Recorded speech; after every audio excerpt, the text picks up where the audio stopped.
여러분 안녕하십니까? 헬로티비 주말 뉴스입니다. 이태원 클럽에서 시작된 코로나19 집단 감염으로 수도권 일대 유흥업소에도 잇따라 행정명령이 내려지면서 클럽과 주점 등이 사실상 영업 중단에 들어갔습니다. 현장의 모습은 어떨까요? 인천 최대 유흥가를 이정하 기자가 돌아봤습니다. 인천시가 지역 내 유흥업소를 대상으로 행정명령을 내린 이튿날 밤. 평소 사람들로 붐비던 인천 부평의 한 감성주점은 문이 굳게 닫혔습니다. 인근의 또 다른 유흥업소에도 집합금지 명령문이 나붙었습니다. 다 죽은 것 같아요. 평소보다는 훨씬 없어서. 행정명령이 내려진다면 오늘이 첫날이잖아요. 네. 지금 어때요? 당연히 사람 많이 줄었죠. 솔직히 많이 하니까 운동이 줄었죠. 하지만 또 다른 문제가 발생했습니다. 인천 부평에는 대부분의 클럽 등 유흥시설들이 문을 닫았지만 일반 술집을 중심으로는 여전히 손님들이 줄을 잇고 있습니다. 사람들끼리 자유롭게 교류가 이루어지는 이른바 헌팅 주점에 들어가 봤습니다. 입장할 때 적는 인적 사항은 진짜 맞는 정보인지 확인할 길이 없고 밀폐된 공간에서의 흡연도 이상할 게 없습니다. 실내에서는 마스크를 한 사람들을 찾아보기 힘들 정도입니다. 사실상 집단 감염에 대한 경고를 무시하고 있는 겁니다. 코로나 솔직히 저는 한시가 있다고 믿거든요. 일단 저 주변에는 누구도 안 걸렸기 때문에 걸릴 사람은 걸리고 안 걸릴 사람은 안 걸린다.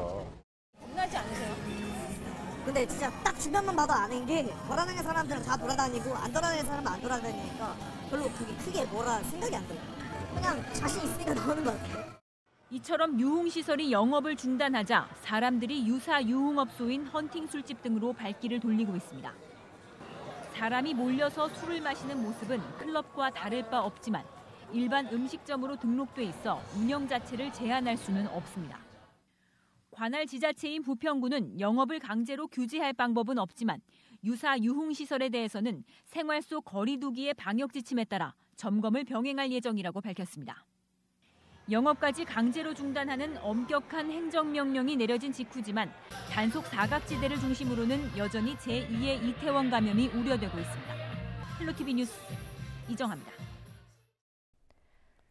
정부가 코로나19 위기 극복을 위해 일자리 대책을 내놨습니다. 공공 일자리를 늘려서 코로나 피해를 입은 사람들을 돕겠다는 건데요. 정부가 예산까지 지원해 가면서 일자리를 만들려고 하는데도 일부 지자체는 손사래를 치고 있습니다. 이지훈 기자의 단독 보도입니다. 경기도의 한 일자리 센터. 최근 실업급여를 신청하려는 사람들이 몰려 연일 북적입니다. 코로나19 사태 이후 일자리를 잃은 사람들입니다. 일단 사업장에서 이제 수입이 적어지니까 정리를 좀 해야 된다는 식으로 얘기가 나와서 먼저 코로나19에 따른 고용 충격을 신속히 흡수하기 위한 10조 1천억 원 규모의 고용안정 특별 대책입니다. 이 발표 이후 행정안전부는 35만 개 규모의 공공일자리 사업을 추진합니다. 가칭 코로나19 극복 희망 일자리 사업. 하루 4시간 일하고 월급은 100만 원, 최장 5개월까지 일할 수 있는데 과거 공공근로사업과 달리 취약계층은 물론 코로나19로 일자리를 잃은 사람도 참여할 수 있습니다. 임금의 90%는 정부가 지원하고 지자체가 나머지 10%만 부담하면 됩니다.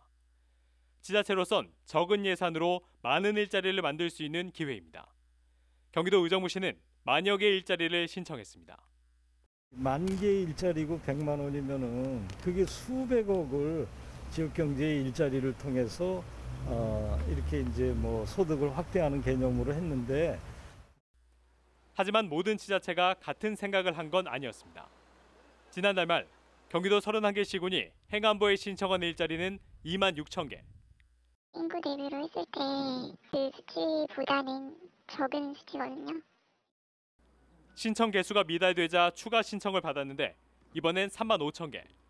행안부가 경기도에 할당한 7만 5천 개의 절반에도 못 미쳤습니다. 일부 시군의 참여가 저조했기 때문인데 연천군과 동두천시, 가평군은 신청 개수가 3자릿수에 머물렀습니다. 양주시와 과천시는 각각 30개와 10개를 신청했습니다. 일자리를 주겠다는데도 적극적이지 않은 이유는 뭘까? 모여갖고 머릿속 해갖고 또 돌려보내야 되고 안전하게 이 일이 사실 시군에서는 쉽지 않은 거예요. 그러니까. 예산의 문제가 아니라 관리의 문제 때문이라는 겁니다. 시군에선 정부 정책에 대한 불만의 목소리까지 나옵니다. 너무 통계적으로 일자리를 만드는 거에 치중을 해서 지금은 사실은 코로나19는 검토하고 준비하고 이렇게 기다릴 시간이 없거든요. 지금 당장 급하거든요. 그러니까 당장 이제 정부의 이런 시책에는 지자체가 적극적으로 부합해야 된다. 코로나19 사태 이후 일자리를 잃은 사람은 3월 기준 15만여 명. 2008년 금융위기 이후 가장 높은 수준입니다. 헬로티비 뉴스 이지훈입니다. 이태원발 코로나19 집단 감염이 발생하면서 개학 일정이 또 한 번 미뤄졌죠. 학교들은 일단 당장이라도 개학할 수 있게 거리 두기와 방역 대책 등 철저한 준비를 하고 있습니다. 김호 기자입니다. 개학을 앞둔 의정부의 한 고등학교입니다. 교문을 지나 교실로 향하는 길목에 청색과 노란색 테이프가 바닥에 빼곡히 붙어 있습니다. 등교 시 학생들이 차례로 줄을 서야 할 곳을 표시한 겁니다. 등교 시간 거리 두기를 위한 것이며 아예 혼잡을 피하기 위해 학년별 시간차 등교가 시행됩니다. 교실로 가기 전엔 열 화상 감지기가 열을 체크하게 됩니다. 얼굴 주변에 체온이 나타나고 37도 이상이 되면 알람이 울리게 됩니다. 이때 37도 이상의 발열이 체크되거나 이상 증상이 있으면 실외 일시적 관찰실로 이동을 해서 다시 5분에서 10분 정도 안정을 한 후에 재측정을 합니다. 이때 비접촉식 체온계로 측정을 한 후에도 열이 체크가 되면 학부모님께 연락을 드린 후에 선별진료소로 이동하도록 안내드리고 있습니다. 교실에선 앞뒤 양옆 간격을 최대한 벌려 시험대용으로 앉게 됩니다. 짝 없이 5개 분단으로 나눠 수업을 하게 되고 교사와도 최대한 간격을 두게 됩니다. 마스크를 쓴 채 수업을 받게 되며 수시로 소독과 발열 체크를 할 수 있게 방역 키트 상자가 교실에 하나씩 놓이게 됩니다. 비접촉식, 접촉식 2개를 해서 서로 해가면서 이제 체크를 하게 되는 거죠. 그다음에 이제 소독은 상시적으로 이제 할 수 있도록 이 소독을 하고 있고, 그다음에 이제 혹시라도 이제 마스크를 분실했다든지 뭐 가지고 오지 않는 학생들에게는 이런 이제 마스크를 이제 제공하는 걸로. 점심 식사 때도 거리 두기는 이어집니다. 식당 앞 복도 바닥에는 안전거리 유지를 위한 파란색 테이프가 붙어 있습니다. 이 학교에선 점심시간 혼잡을 피하기 위해 아예 3학년은 1시간 먼저 식사를 할 예정입니다. 또 식당 내에서는 비말 감염을 피하기 위해 앞자리는 앉지 못하도록 했습니다. 저희가 원래 양쪽에서 바라보던 거를 이제 한 방향으로 앉고요. 또 배식할 때 자율배식을 지향시킬 거고, 또 조리 종사원 전체가 투명 마스크 사용을 자제하고 이 일반 마스크 및 면 마스크를 사용할 예정입니다.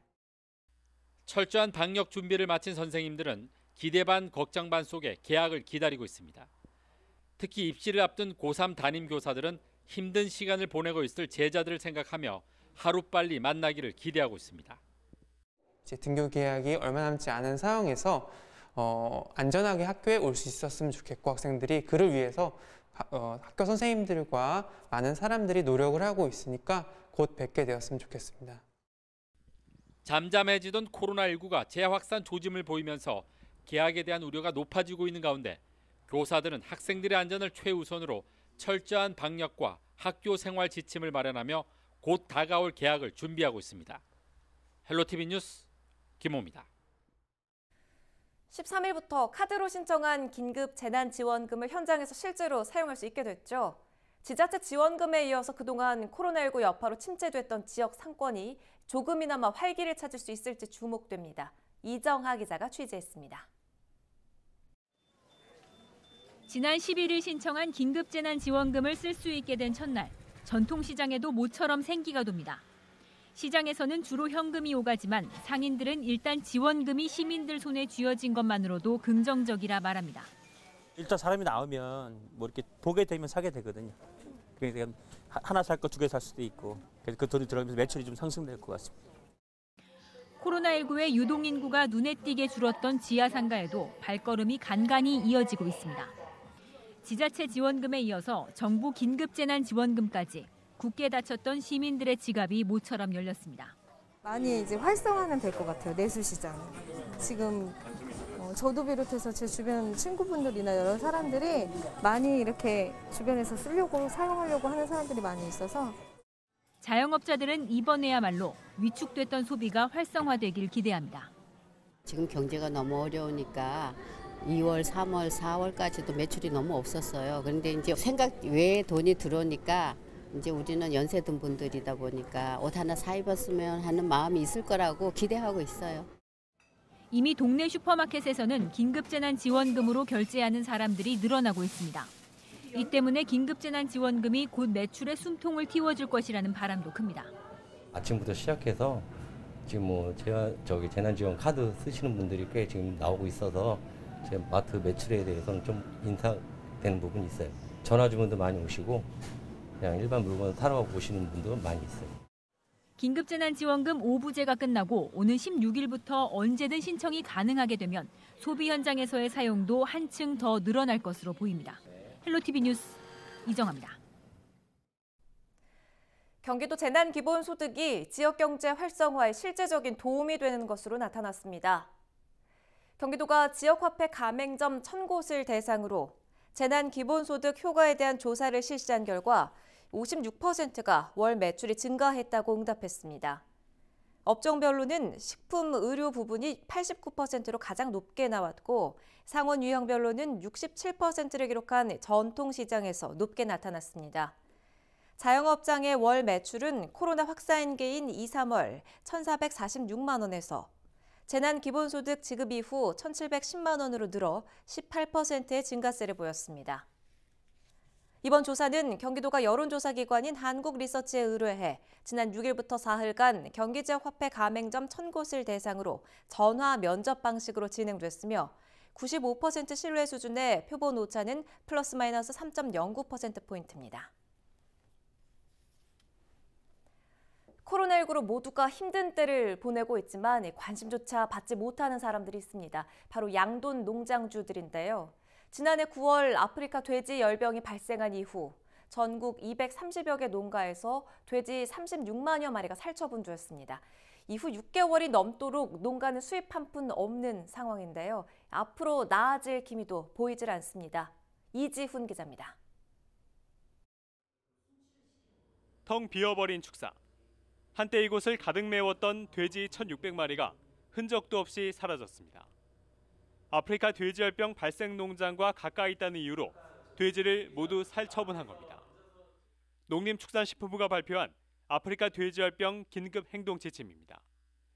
지침에 따르면 발생 농장은 이동 제한 해제일로부터 40일이 지난 뒤 2달간의 방역 시험을 통과해야 돼지를 다시 들일 수 있습니다. 경기도의 경우 지난해 12월 20일 이동 제한이 모두 해제됐습니다. 농림부 지침대로라면 4월에는 농장에서 돼지를 다시 키울 수 있지만 이 조치가 차일피일 미뤄지고 있습니다. 재입식 대책을 조속히 시행하라! 시행하라! 농장 일을 손 놓은 지 8개월째. 양동 농장주들은 한계 상황에 있다고 말합니다.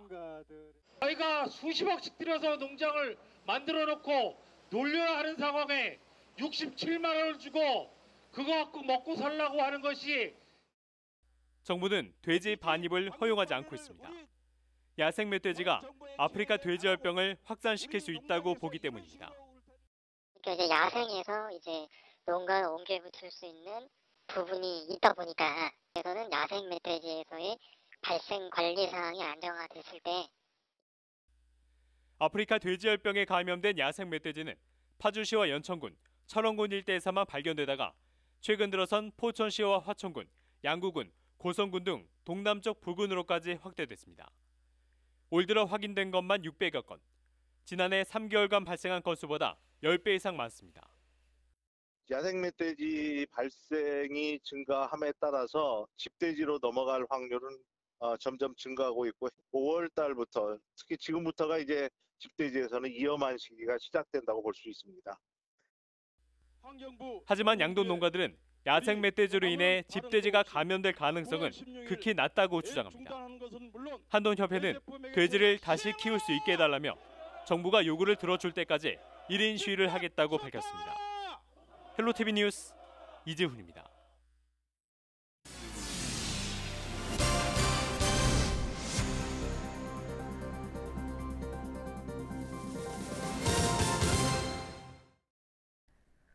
경기도의 하천과 계곡을 점령해온 불법 시설물 중 약 96%가 철거됐습니다.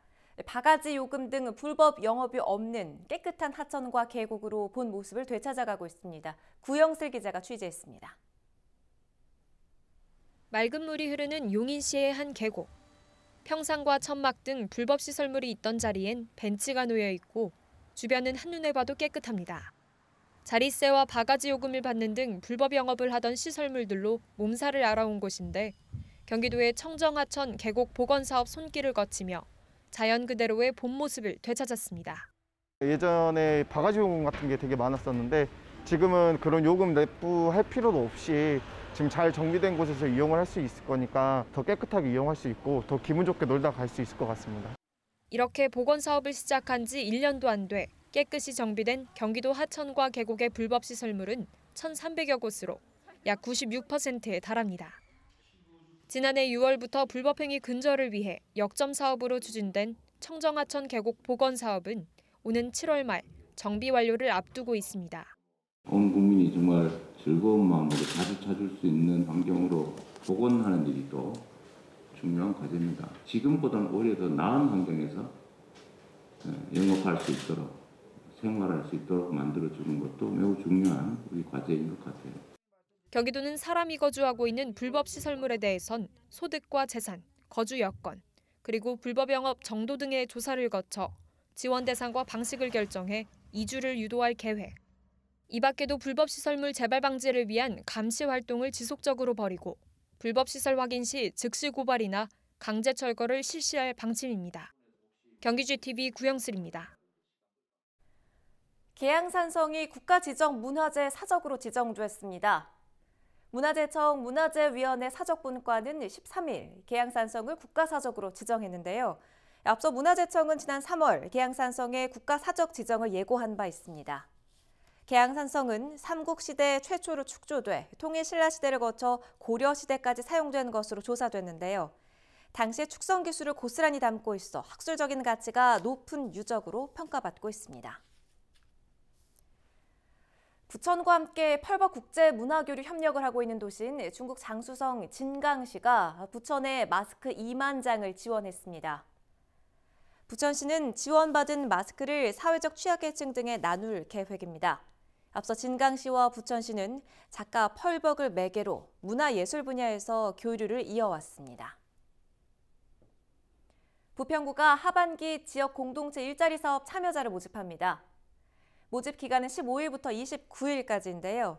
중위소득 65% 이하의 부평구민이면 누구나 참여할 수 있습니다. 특히 부평구는 코로나19로 실직한 시민들에게 가산점을 부여할 계획인데요. 자세한 사항은 부평구청 일자리 창출과로 문의하면 됩니다. 경기도가 사건 사고 현장에서 소방관들이 손을 사용하지 않고 통화할 수 있는 핸즈프리 무선통신 소방 헬멧을 개발했습니다. 무선통신 소방 헬멧은 소방대원의 무전기와 연동해 별도의 조작 없이 음성 인식만으로 통신이 가능합니다. 때문에 긴급한 현장에서 소방대원 안전 확보와 효율적인 구조 구급 활동에 용이할 것으로 전망됩니다. 경기도는 현재 관련 기술을 특허 출원한 상태이며 특허 등록이 완료되면 관련 기술을 활용한 다양한 무선통신 장비 개발에 나설 방침입니다.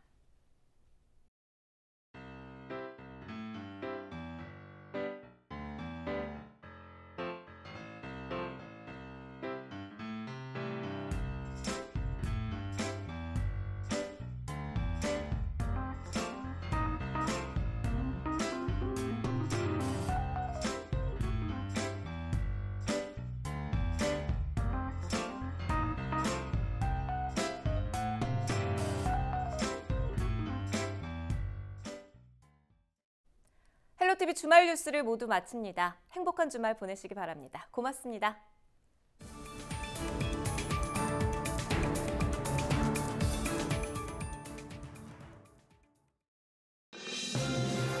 우리 지역의 이슈 콕 짚어봅니다. 헬로 이슈 토크. 지역의 이슈를 속 시원히 풀어보는 헬로 이슈 토크입니다. 정부가 모든 가구를 대상으로 긴급 재난지원금을 지원하기로 하면서 과연 얼마를 받을 수 있느냐에 관심이 쏠리고 있습니다. 지자체마다 자체 지원금을 주다 보니 정부의 재난지원금과 어떻게 연계가 되는지 헷갈리는 경우도 많은데요. 경기도의 경우 이미 재난기본소득의 명목으로 개인당 10만 원을 지급했고 기초지자체 지원액에 따라 최종 금액은 달라집니다. 오늘 자세한 내용 짚어보죠. 최신덕 경기도 의원 그리고 정진욱 뉴스원 기자와 함께합니다. 두 분 어서 나오세요. 안녕하세요. 반갑습니다.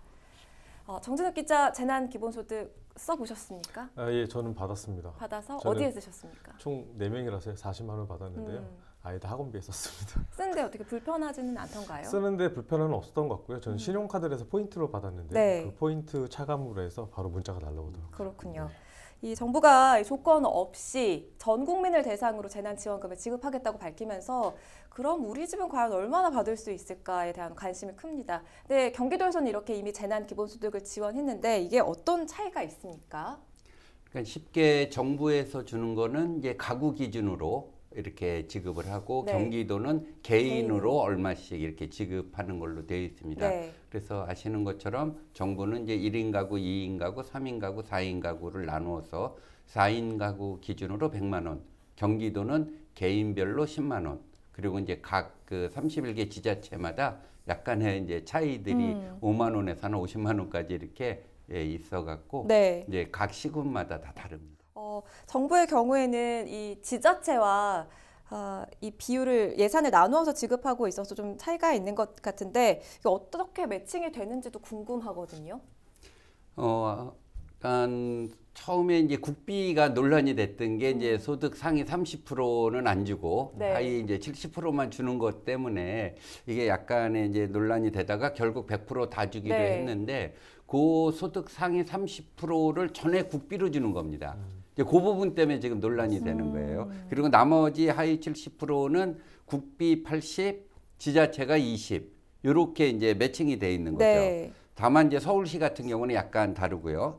그래서 경기도를 그래서 이제 구체적으로 들여다보면 1인당 10만 원씩 드렸고 그다음 4인 기준으로 해서 100만 원씩 드리는 것이 87만 1천 원으로 이제 정해집니다. 네. 그래서 4인 기준으로 하면 60만 원과 87만 1천 원 이렇게 받게 되는 거죠. 140만 원이 조금 넘게 되는 그렇죠. 금액인 거예요. 예, 3인 가구는 뭐 69만 7천 원, 2인 가구는 52만 3천 원 이런 식으로 네. 이제 그 국비 매칭이 그래서 이렇게 좀 국민들이 얼마를 받는지를 구체적으로 혼란스러워 하시는 겁니다. 네, 경기도 재난기본소득의 경우는 이미 진행 중에 있는데요. 이 정부 지원금도 경기도의 재난기본소득 받는 방식과 동일한 방법으로 지원을 받게 되나요? 어떻습니까? 예, 거의 동일한 방법으로 진행되고요. 뭐 세대주가 신청하는 걸 원칙으로 하고 있죠. 네. 그렇지만 뭐 위임장을 가지고 가면 대리인도 가능한 형편입니다. 네. 그리고 구체적으로 상품권, 뭐 선불 카드, 오프라인 신청 시에도 방금 말씀드린 것처럼 대리인도 가능하고 네. 그리고 이제 혼잡을 피하기 위해서 우리 마스크 살 때 한번 이렇게 연습을 했던 것처럼 그런 요일제로 네. 또 신청하고 또 지역 사랑 상품권이나 선불 카드 같은 경우도 이제 지역별로 약간 변동이 있어갖고 그런 거는 그 창구에 가서 구체적으로 좀 문의를 해서 사용하기 편하게 하시는 게 좋을 것 같습니다. 네. 자, 그런데 최근 경기도의 재난기본소득과 관련해서 논란이 되고 있는 부분이 있습니다. 재난소득 일명 이 깡 그리고 바가지인데 재난소득 깡은 뭐를 말하는 겁니까? 한마디로 이제 할인 거래를 얘기하는 거예요. 재난 기본소득 할인 거래, 속칭 깡이라 부르죠. 재난 할인 거래를 말하는데 코로나19 여파로 해서 지자체에서 이제 지역 경제 활성화를 위해서 지역 화폐를 주고 있지 않습니까? 네. 근데 이제 상품권이나 선불 카드 형태로 지급된 지역 화폐를 현금으로 바꿔 취하는 이른바 지역 화폐 깡을 시도하는 사람들이 좀 있다는 거죠. 이는 불법인데 거래 후 그러니까 중고 사이트에 게시글을 올리고서 바로 지워버리기 때문에 이게 발견하기 쉽지는 않아요. 거예요. 그래서 예를 들면 중고거래 사이트에서 90만 원의 상품권을 80만 원에 팔고 차익을 가지고 하는 거죠. 또 아니면은 방법 여러 가지가 있는데, 또 선불카드 90만 원짜리를 80만 원에 거래한다고 해서 현금을 요구하는 경우, 그리고 또 지역화폐를 거꾸로 싸게 사고 싶다고 해서 글을 올리는 경우, 또 다른 경우는 지역 상품과 다른 지역 상품과 거래하자, 이런 것도 있고, 그리고 아니면 백화점 상품권과 교환하자는 글이 올라오기도 합니다. 그래서 이 선불카드 등으로 지급된 재난기본소득을 사고 팔거나 광고하는 것은 전자금융거래법에 따라서 징역 3년 아니면 벌금 2천만 원이 부과될 수 있는 중범죄인 걸 좀 아셔야 될 것 같습니다. 네, 이 같은 이 불법 거래가 취지를 훼손하고 있다는 점에서 심각한 문제이기도 하고 참 씁쓸함마저도 느껴집니다. 실제 이 재난기본소득이 시행이 되면서 시장 분위기 좀 활성화되는 분위기라고 볼 수가 있을까요? 어떻습니까? 그렇죠. 지난 3월 경기도 재난기본소득을 시행했을 때 경기연구원이 분석한 자료를 보면 생산 유발 효과가 1조 1,235억, 부가가치 유발 효과는 6,223억, 취업 유발 효과는 5,629억 원 정도를 된다고 조사가 되었고요. 현재는 정부의 재난지원금이 지급되기 전이지만 경기도의 재난기본소득을 지급한 것만 놓고 보더라도 4월 4주차에 약 24%까지 소비가 진작됐다는 효과가 발표됐습니다. 그렇군요. 예. 그래서 이는 경기도 재난기본소득 지원금이 중소형 가맹점 매출에 많은 도움이 됐다고 분석이 되고요. 또 국가 재난지원금에 더불어서 어떤 마중물 역할을 하지 않을까라는 생각도 듭니다. 현장에서 한번 봤는데요. 그 부분에 대해서 많이 좀 체감을 하고 계시는 것 같아요. 상인분들이나 예를 들어서 커피숍에 계신 분들은 이제 커피 한 잔을 마실 거를 또 어머니나 부모님 같이 와서 케이크를 하나 더 먹는다던가 아니면은 어쨌든 이 소비가 조금 촉진이 되는 거죠. 근데 그래서 수준이 어느 정도 예전까지 많이 올랐다는 얘기도 있어요. 또 일례로 또 뭐 대리운전수 같은 경우도 한번 여쭤봤거든요. 어느 정도 수준이 올라왔냐니까. 예전에는 그 가장 콜이 많았던 때, 그 시간대 예전에 그 코로나19가 극성이 있었을 때는 한 500콜 정도 왔었는데 최근에 2,000콜 이상. 그러니까 예전을 많이 회복을 했다라는 얘기를 하고 있었고요. 근데 다만 이제 카페 주인이나 이제 상점들이 얘기하는 거는 이 재난지원금이 어쨌든 다 소비가 되면 그때는 또 어떻게 될 것인지 그에 대한 걱정도 하고 있더라고요. 어쨌든 현장에서는 이 재난지원금 때문에 어느 정도 소비가 좀 활성화됐고 경기에 조금 도움이 되는 그런 현상을 보이고 있습니다. 그렇군요. 기다리고 기다렸던 K리그가 드디어 지난 주말에 개막전을 가졌습니다. 인천 유나이티드 역시 대구를 상대로 홈 경기를 치렀는데요. 코로나19로 인해 무관중으로 치러진 이번 경기는 임완섭 감독 취임 이후의 첫 경기로 팬들의 관심이 무척 컸는데요. 0대0 무승부로 끝이 났지만 인천 특유의 끈끈한 수비가 살아났다는 평가를 받고 있습니다. 자, 자세한 내용을 손철민 축구 해설과 그리고 김현애 스포츠니어스 기자와 함께 하겠습니다. 두 분 어서 나오십시오. 네, 안녕하세요. 반갑습니다. 자, 드디어 이 K리그 개막전이 열렸습니다. 무관중이라는 아쉬움이 있긴 했지만 두 분 각각 응원하셨죠? 어디서 보셨습니까? 저는 일부러 걸어서 경기장을 지나서 경기장을 한번 보고 동인천 삼치거리를 가서 이제 삼치와 함께 갔습니다. 그러셨어요? 김 기자 어디서 보셨어요? 저는 이제 뭐 다른 취재 일정이 있어서 지금 인천 경기는 뭐 그 TV 중계를 챙겨보고 이제 다른 현장에서 또 취재를 했습니다. 그렇군요. 자, 그리고 임완석 감독의 취임 후의 첫 경기였습니다. 0대0 무승부로 끝이 났는데 평가가 나쁘지 않거든요. 두 분의 이번 경기 평가는 어떤지 궁금합니다. 먼저 손 해설가님 말씀해 주시지요. 저는 10점 만점이 10점이라고 하면 10점을 드립니다. 만점을 주시는 거예요? 물론 굉장히 후하신데요? 물론 이제 골을 넣었으면 11점 주고 이겼으면 한 20점 줄 건데 기본 팬심으로 깔고 가시는 부분도 있는 것 같아요. 이게 또 왜냐면요. 인천이 전통적으로 짠물 수비라고 그래서 짠물 축구라고 해서 엔간한 팀한테 이렇게 골을 내거나 지지 않는 팀이었어요. 그러니까 이기더라도 상대팀이 이기더라도 간신히 이기거나 뭐 인천이 지더라도 아깝게 진 느낌이 컸던 인천이었는데 그게 어느 순간 이제 짠물이 희석이 돼서 맹물이 됐었거든요. 바보 수비했었어요. 근데 이번엔 돌아왔습니다. 첫 경기 때 물론 승리는 가져오지 못했고 골도 없었지만 개인적으로 너무 행복했어요.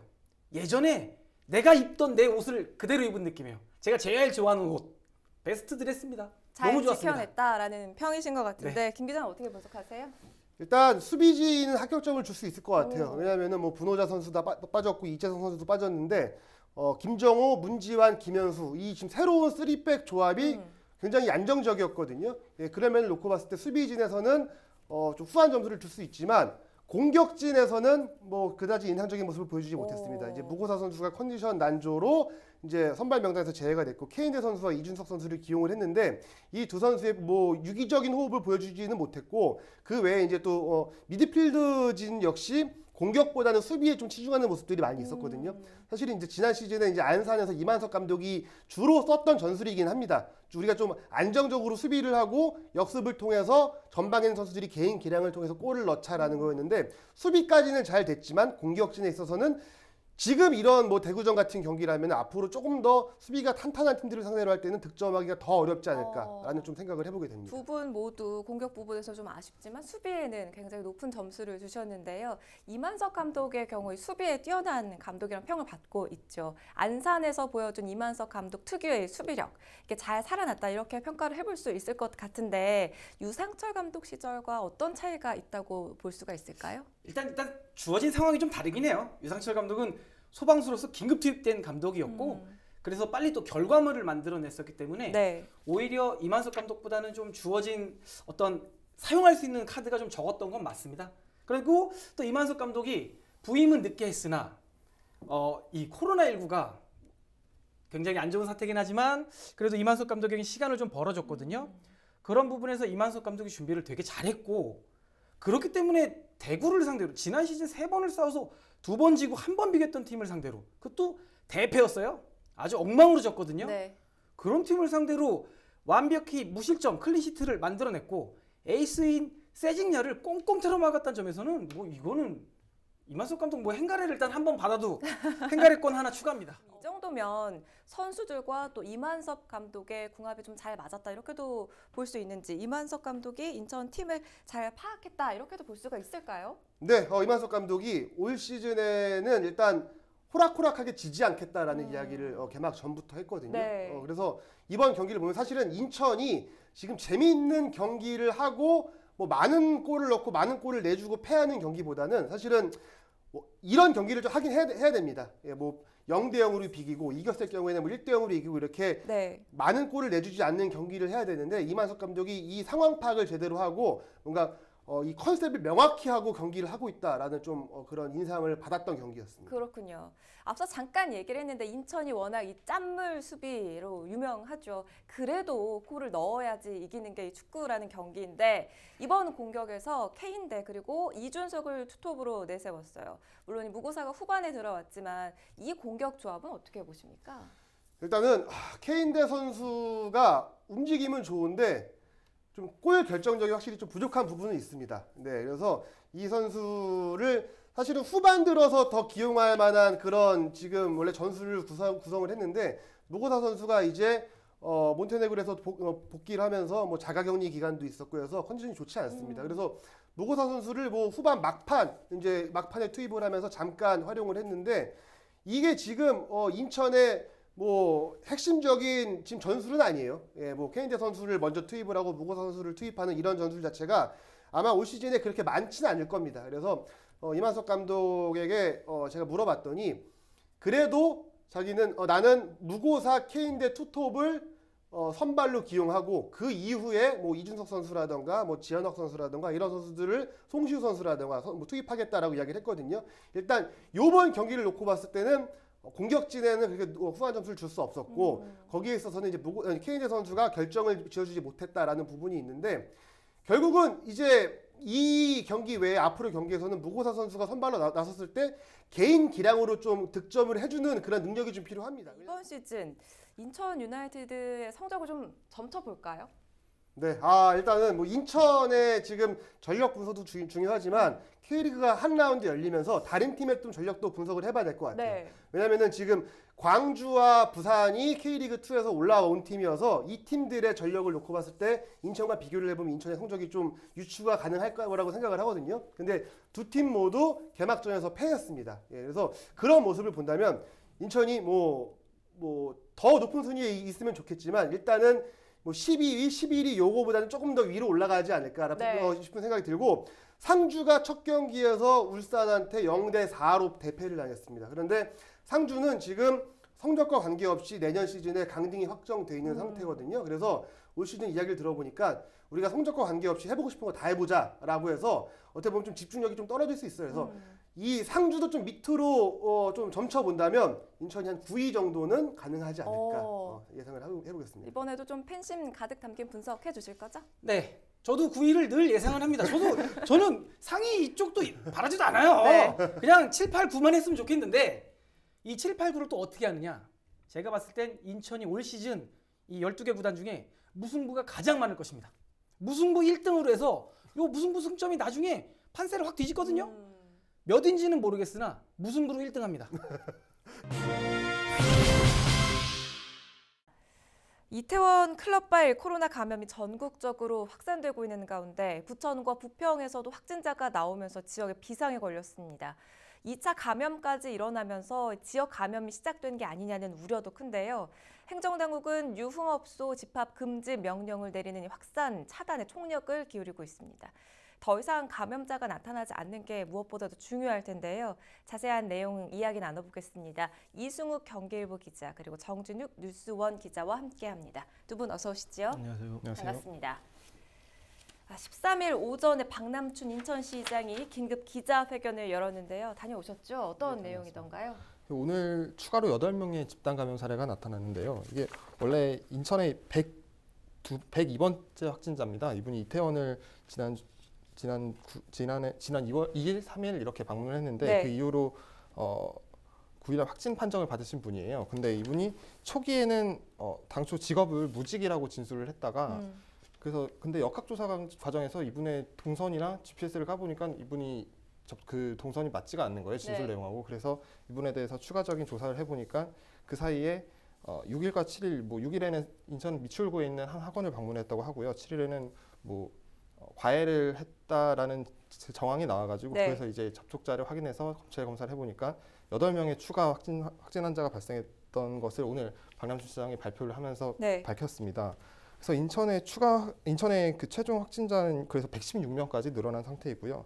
그래서 이들 인천에서는 그래서 앞으로 이들에 대해서 추가적인 접촉자가 한 1,000명이 넘는 상태거든요. 8명의 추가 접촉자가. 그래서 이 부분에 대해서도 전수 검사를 할 거고 그리고 진술을 속였던 102번 확진자에 대해서는 법률에 따라서 고발 조치를 한다라고 오늘 밝혔습니다. 네, 또 인천시 대책에 관한 부분에 대해서 좀 얘기를 해주시죠. 인천시는 이 학원 같은 경우가 이번에 좀 집단 감염 사례가 나타난 거잖아요. 그래서 인천에 있는 모든 학원 관계자에게 일단 권고를 했습니다. 일주일 동안은 좀 학원을 열지 말아달라라고 권고를 했고요. 그리고 인천 학부모들에게도 자녀들을 학원으로 일주일 동안은 좀 보내지 말아달라라고 권고를 했는데 사실 지금 사회적 거리두기가 아니라 생활 속 거리두기를 하고 있는 거잖아요. 그래서 학원이 문을 정상적으로 열어도 그리고 학부모들이 자녀들을 학원에 보내도 이거를 좀 어떻게 강제할 수가 없는 상황이긴 합니다. 그래서 이걸 어떤 추가적인 대책을 발표했다라기보다는 좀 권고에 그친 상황이라고 보는 게 좀 더 정확할 것 같습니다. 그렇죠. 강제 조치가 아니라 권고 조치이기 때문에 이마저도 좀 우려스러운 상황이다라는 말씀인데 지금 그런데 부평에서도 이태원 클럽을 다녀온 확진자에서 2차 감염이 나타났습니다. 부평도 좀 살펴볼까요? 네, 그렇습니다. 이분도 지난 2일하고 3일 그리고 5일에 이태원 킹클럽을 방문했던 확진자인데요. 이분이 서울시 통계에 잡혀서 인천 통계로는 분류는 안 됩니다. 근데 그래서 이때 처음에 시가 이태원 클럽 방문자를 막 찾아낼 때 이분이 좀 긴급 검체 검사를 했을 때 빠졌던 분이기도 한데, 근데 이분이 결국에는 그 인천에 거주하는 거는 나타나면서 확진자로 나타났고요. 그래서 이분하고 접촉했던 가족분 중에 누나가 있더라고요. 이분이 나중에 확진 판정을 받았고, 그리고 또 이분하고 이태원 클럽을 방문하지는 않았지만 그 헬스장이 아니라 댄스 연습을 위해서 그 댄스 연습장에서 만난 다른 분도 확진 판정을 받아서 두 번의 2차 감염 사례가 나타났습니다. 네. 안정세를 보이던 이 코로나19가 지금 이태원 클럽 감염자가 나오면서 다시 확산세에 접어들고 있는데 부천에서도 지금 확진자가 나왔어요. 네, 경기 부천에서도 10일 76번째 확진자가 발생했습니다. 76번째 환자 A씨는 24살이죠. 지난 3일 이태원의 한 클럽을 방문한 후에 이제 감염된 것으로 조사가 됐고요. 네. 다음 날 11일에는 A씨의 어머니 B씨 54세 여성도 확진 판정을 받았습니다. 그래서 이태원 클럽발 첫 2차 감염 사례입니다. 부천에서. 그래서 부천에서는 총 77명의 확진자가 발생했습니다. 지금 이 20대 남성의 경우 문제가 되는 게 부천의 한 백화점에 근무한 걸로 나타났는데 부천시가 확진 판정 사실을 알면서도 백화점을 늦게 공개하면서 논란이 됐죠. 백화점이 그 다중시설이니까 피해가 클 수밖에 없는데 왜 이렇게 늦게 공개가 된 겁니까? 네, 일단은 이 남성 같은 경우는 백화점에 있는 음식점에서 일을 하고 있는 걸 현재 밝혀졌습니다. 네. 그래서 장덕천 시장이 10일 그날 확진이 발표된 날이죠. 오전 10시 6분쯤에 자신의 페이스북에 부천의 76번째 환자인 A씨 확정 소식을 알렸는데 그 동선이 공개가 되지 않아서 좀 증폭이 됐습니다. 의례적으로 좀 시간이 많이 걸렸었거든요. 그래서 이런 부분에서 어쨌든 문제가 좀 시민들이 계속 요구를 하고 있는데도 시간이 조금 많이 지체가 됐습니다. 그래서 네. 그 부분에 대해서는 질본하고 이제 확인이 가는 과정이 있었고 또 장덕천 시장이 10일 날 본인의 페이스북에다가 어떻게 글을 올렸냐면 동선 중 확인된 내용, 그 시간, 아니면 마스크 착용 여부, 그리고 이동 수단 등이 확진자 진술하고 그 역조사관의 조사관, 그리고 시 보건소에서 하는 조사하고 너무 많이 일치하지 않은 부분이 있어서 추가 조사를 벌이고 있다. 그래서 오후 중 공개를 한다고 했었는데 결국 동선은 12일 날 한 이틀이 지나 나서야 이제 공개가 됐고요. 네. 보니까 접촉자 수가 좀 늘어났어요. 최초에서는 한 10명 정도로 됐었는데 지금 나중에 보니까 30명으로 늘어났고 어머니 같은 경우도 23명으로 늘어나서 총 53명. 두 분이서 총 53명 접촉자가 나왔고 은행 같은 경우도 농협으로도 명시되지 않는데 나중에 동선 보니까 농협으로도 나오고 좀 장소가 좀 디테일하게 나오고 있습니다. 이태원발 코로나는 클럽이라는 그 장소적인 특성 때문에 방문자들을 파악하기 좀 어렵고요. 실제 이를 숨기는 감염자도 있을 것으로 보입니다. 그래서 얼마나 빨리 숨어있는 감염자를 찾아내느냐가 관건이 될 텐데 정부와 지자체에서는 어떻게 조사를 하고 있습니까? 일단은 이번에 이태원발 그 클럽 감염자들은 신천지와 좀 다른 게 있죠. 근데 신천지는 명단이 있는데 네. 이태원은 명단이 있지만 그게 맞지 않는 수가 대부분이었거든요. 그래서 이 많은 보이지 않는 이 감염자를 빨리 찾아내는 게 정부 당국의 상당히 큰 관건이었는데 그렇죠. 결국에는 6일날 이제 용의 확진자가 나타나서부터 이제 계속 시간이 흘러가서 결국에는 10일날 이런 발표를 했죠. 감염 검사 및 대인 접촉 금지 명령을 위반한 자는 처벌을 가하겠다. 그때부터 이제는 내가 이제 이태원에 갔다 왔으면 바로 검사받는 일이 폭증을 하지 않았습니까? 네. 결국에는 그 전까지 시간이 조금 놓치긴 했지만 어쨌든 정부의 발빠른 대응으로 이렇게 진행을 되고 있는데 결국에는 서울시가 이제 요청을 했죠. 질본에서 3사 통신사에다가 요청을 했습니다. 그 이태원 일대 기지국을 전화를 했던 거나 아니면 통신을 했던 그런 흔적이 있는 사람들을 좀 네. 명단을 달라 그래서 결국에는 그 인원이 클럽 인근에 총 1,905명 있었던 걸로 파악이 됐습니다. 그래서 이 인원수는 4월 24일부터 5월 6일까지 0시부터 오전 5시 사이에 이태원 클럽 인근에 30분 이상 머물렀던 사람들이거든요. 그래서 또 카드사로부터 카드 이용자 494명의 명단도 확보해서 코로나19 검사를 받아라 해서 자가격리토로 이렇게 조치를 했다고 서울시가 네. 밝혔습니다. 그래서 11일 기준으로 해서 익명검사 건수는 6,544건이거든요. 현재 계속 늘어나고 있는 건데 이게 그 전에 10일에는 약 3,500건이었던 검사 수가 11일에는 6,544건으로 약 2배가량 정도 증가가 했습니다. 네, 지자체에서는 이 지역 차단을 위해서 총력을 지금 기울이고 있는데 행정명령 등에 잇따라 규제도 나오고 있죠. 어떻게 대처하고 있는지 구체적으로 좀 살펴볼까요? 네, 일단은 경기도에서는 5월 8일 저녁 8시부터 유흥시설 대상으로 처벌이 가능한 행정명령을 내렸습니다. 네. 이태원바가 특성 있는 곳이라 쉽게 자진해서 검사받기는 어려운 실정이었는데 또 일부는 개입하는 보도 때문에 성소수된 지적이 일기도 했는데 그렇게 젊은 층이 많다 보니까 또 무증상자도 꽤 있었거든요. 그래서 이에 따라서 이재명 경기도지사가 이제 10일 날 이태원 클럽의 코로나19 집단 발병과 관련해서 업소 출입자에 대한 감염 검사 및 대인 접촉 금지 명령을 조치했습니다. 네. 그래서 12일 경기도 이날 0시 기준에 따라서 이태원 논현동 클럽 방문자 및 접촉자가 1,206명 그리고 코로나19 검사를 받았거든요. 그 검사 결과 23명 양성 평정을 받았고 819명 음성이었습니다. 또 233명은 검사 진행 중이었고 131명은 검사 예정이었습니다. 그래서 이 감염검사 대인 접촉 금지 명령 위반 시 관련법에 따라 최고 징역 2년 또는 벌금 2천만 원에 처할 수 있고요. 오늘 이재명 지사도 또 아침에 라디오에 나와서 빨리 검사를 받아라. 받지 않다가 만약에 누가 만나서 문제가 생기면 구상권을 청구할 것이다. 네. 다시 한 번 더 엄포를 놓게 됐습니다. 우리 모두의 조심성이 굉장히 중요해진 상황입니다. 자, 이태원발 코로나 확산으로 지역 감염 비상인 상황 전해드렸습니다. 헬로 이슈 토크 모두 마칩니다. 시청해주신 여러분 고맙습니다.